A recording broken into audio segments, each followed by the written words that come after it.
මෝඩයාගේ දවසේ මේ පුද්ගලයා තියපු Facebook සටහන. සමාප්ති සටහන. අතිගරු පළමුවන ප්‍රබුද්ධෝත්තමයන්ගේ මාධ්‍ය නිවේදනයයි.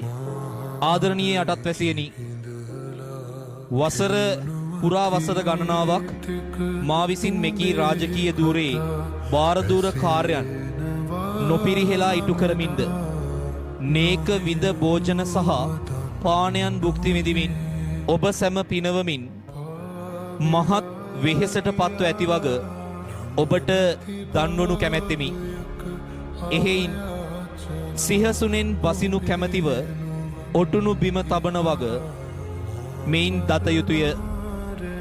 මෙතෙක් ආ ගමන් මග යලි හැරී නොබලමි. ඒ තරම් ලස්සනයි.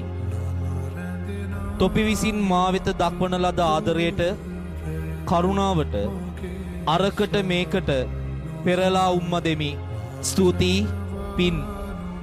අද පටන් පළමුවන ප්‍රබුද්ධෝත්තමයාණන් වන මා විශ්‍රාම සුවයට පත්වන වගත් ඉදිරියේදී පත්කොට දක්වනු ලබන මාගේ අනුප්‍රාප්තික රජවරුන් වහන්සේ සමග තුටින් විසිය යුතු අතර එකී රාජාභිෂේකය මගුලට තොපි සියල්ලන්ට ආරාධනා කරන බවත් දන්වමි.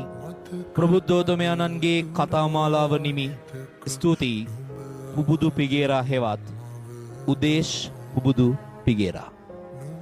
මේ Facebook සටහන තිබ්බට පස්සේ යාළුවෝ බර ගානක් පැය 7-8ක් යනකම් අද මෝඩයාගේ දවසනේ මූ ගන්න ආතල් එකක් කියලා ඌ ගැන හොයලා බැලුවේ නෑ. තමන්ගේ එකට හිටපු එක උදේ පාන්දර මේ දාපු සටහන ගැන හොයලා බැලුවේ නෑ. හැබැයි සෑහෙන වෙලාවක් ගියාට පස්සේ මේ සිද්ධිය ඇත්තක් කියලා දැනගත්ත හැමෝම පුබුදු පිගේරා ආයේ යාලට හම්බෙන්නේ නෑ කියලා දැනගත්ත හැමෝම තමන්ගේ සටහන Facebook එකේ තබනවා. ඒ සටහන අතර හරි ලස්සන සටහන් කීපයක් තිබ්බා.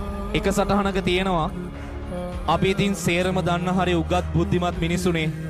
ලෝක සාහිත්‍ය දන්නවා. රුසියන් ඇමරිකා සීත යුද්ධය දන්නවා. ඊට රටවල් ගැන දන්නවා. සප්ත සාගර ගැන දන්නවා.